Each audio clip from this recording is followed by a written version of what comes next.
Pygmy hog एक प्रकार से बहुत छोटा सा सुअर होता है, पिग होता है, दैट इज पिग्मी हॉग कहा जाता है. Why it is in the news? Recently 9 captive breed pygmy hogs were released in western Assam's Manas national park. Assam के आसपास मानस, काजीरंगा नेशनल पार्क आसपास जो हैं, इनमें जो है पिग्मी हॉग हैं. आपको देखेंगे, कभी न्यूज़ में देख सकते हैं, कभी आप यूट्यूब पे जाकर देखें तो पिग्मी हॉग दिख सकते हैं वहाँ पर. यस, तो recently 9 captive breed pygmy hogs were released. उनको पिग्मी हॉग को वहाँ पे मानस नेशनल पार्क में छोड़ा गया. About it, pygmy hog is recognised as the smallest and the rarest species of wild pig globally. यदि विश्व स्तर पे देखा जाए कि जंगलों में पाए जाने वाला जो पिग है, सबसे छोटा और बहुत ही रेयरेस्ट है, वो है pygmy hog. This unique mammal is notable for its ability to construct its own habitat complete with a roof for a shelter. और ये जो मैमल है, मैमल का मतलब जो those who directly give their child as a reproduced child, अपने जैसा बच्चा, अंडा के थ्रू बच्चा नहीं होता है पैदा, बल्कि बच्चा डायरेक्टली अपने ऑफ स्प्रिंग पैदा करते हैं, दैट इज़ मैमल. तो इज़ नोटेबल, यूनिक मैमल है ये, notable for its ability to construct its own habitat. अपना ही हैबिटाट बनाते हैं बहुत अच्छे से, घासों से, ये सब चीज़ों से लेकर, and complete with roof for shelter, और साथ में रूफ, छत वगैरह शेल्टर बनाते भी हैं. ये आप सोच सकते हैं कि वहाँ पे घास, बड़े बड़े घास होते हैं नेशनल पार्क में, और उसी के साथ वो बनाते हैं वहाँ पे. It serves as indicator species, meaning its presence signifies the overall health of its primary environment.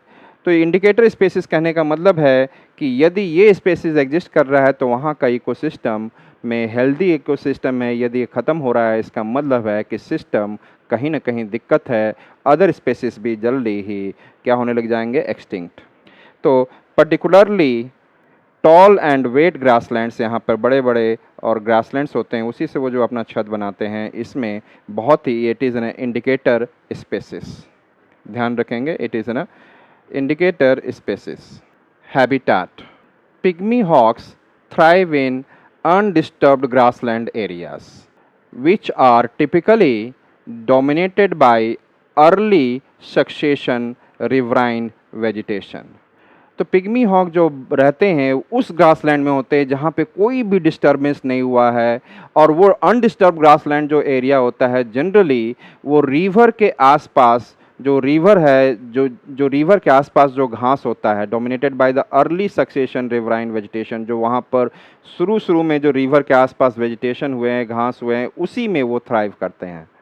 There preferred habitats consist of dense tall grass interspersed with a diverse range of herbs, shrubs and young trees. तो ये जब बड़े बड़े trees नहीं होंगे, यहाँ पे herbs होते हैं जो बहुत छोटे छोटे, जैसे धनिया के पत्ते वगैरह का पौधा छोटा सा देखेंगे वो हर्ब्स रहेगा, और जैसे तुलसी का पेड़ पौधा होता है, चाहे आप देख सकते हैं कि नींबू का, लेमन का जो छोटा सा पौधा प्लांट होता है वो श्रब्स होते हैं. तो श्रब्स थोड़े से बड़े होते हैं और हर्ब्स पूरे घास की तरह होंगे. तो वो हर्ब्स, श्रब्स भी रहते हैं, और ट्रीज़ भी बड़े बड़े नहीं हों तो यंग ट्रीज़. तो यहाँ पर क्या है कि इस रीजन में जहाँ पे हैबिटाट ये बनाते हैं वहाँ पे herbs, shrubs and young trees होते हैं और टॉल ग्रासेस होता है.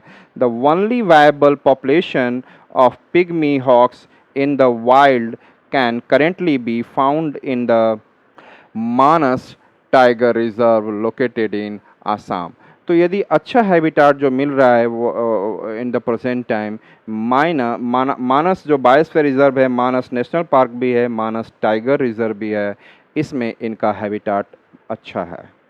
Conservation status of pygmy hog. IUCN status critically endangered.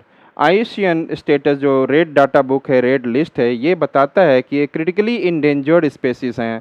मतलब कि ऊपर से ही स्टार्ट होता है, आपको पहले तो आपका एक्सटिंक्ट हो, यदि आप आयुष्यन रेड लिस्ट को देखेंगे तो पहले तो आपका एक्सटिंक्ट स्टार्ट होता है, एक्सटिंक्ट का बाद होता है एक्सटिंक्ट, इन वाइल्ड स्टेट, जंगलों में अब नहीं है लेकिन हो सकता है कि किसी द्वारा पाला गया होगा। तो ये पहले दो जहाँ पे एक्सटिंक्ट होते हैं, उसके बाद थ्रेटेंड स्पेसीज स्टार्ट होते हैं। थ्रेटेंड उसमें क्रिटिकली इंडेंजर्ड होता है, एंडेंजर्ड होता है और वल्नरेबल होता है थ्रेटेंड स्पेसीज में। तो ये जो क्रिटिकली इंडेंजर्ड होते हैं वो जिनके पास हाई रिस्क, एक्सट्रीम रिस्क होता है कि आने वाले समय में तुरंत ये एक्सटिंक्ट होने वाले हैं। तो आप सोच सकते हो कि pygmy hog is about to extinct, उनको बचाना ज़रूरी है क्योंकि ये they are the indicator species of the ecosystem of the Manas national park, और किसी जगह के लिए तो इंडिकेटर स्पेसीज याद रखेंगे। According to the Wildlife Protection Act 1972, they are classified under the Schedule 1, indicating the highest level of protection. तो इनको वाइल्ड लाइफ प्रोटेक्शन एक्ट के शेड्यूल 1 में रखा गया। इसका मतलब ही है कि simple highest level of protection इनको चाहिए। की facts about Manas national park.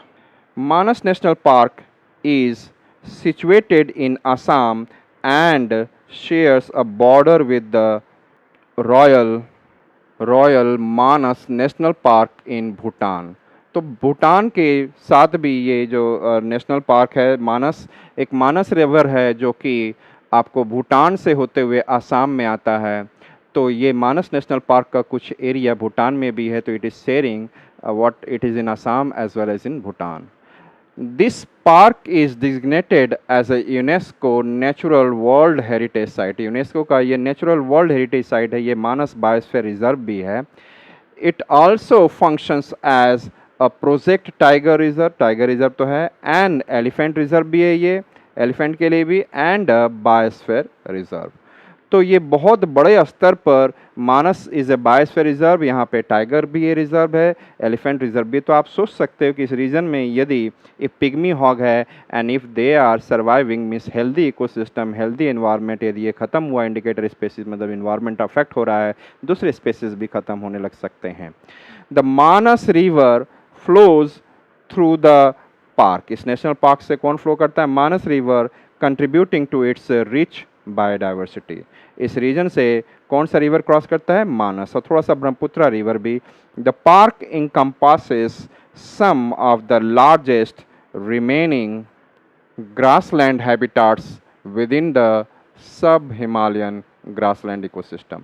तो हिमालय के जो तराई रीजन पे है, जो जहाँ पे इफ़ इट इज़ हिमालय, तो यहाँ पर उसके सब हिमालयन रीजन पे, इस रीजन पे क्या है, लार्जेस्ट क्या कहा जाता है कि ग्रासलैंड हैबिटाट है पुराने समय से, एंड ये बेस्ट ग्रासलैंड इकोसिस्टम है Manas biosphere reserve, Manas national park का। Manas national park is known for its rare and endangered wildlife. इनको कहा जाता है कि यहाँ पे वैसे वाइल्ड लाइफ मिलते हैं जो रेयर होते हैं और साथ में endangered, including species like the Assam roofed turtle, एक रुफ्टेड टर्टल आसाम का है, एंड हिस्पिड हेयर, एक खरगोश टाइप का है, गोल्डन लंगूर हैं, तो गोल्डन लंगूर तो आपने कई बार सुना होगा, and of course the pygmy hog. तो यहाँ पे एक टर्टल है, roofed turtle, hispid hare, golden langur and the pygmy hog.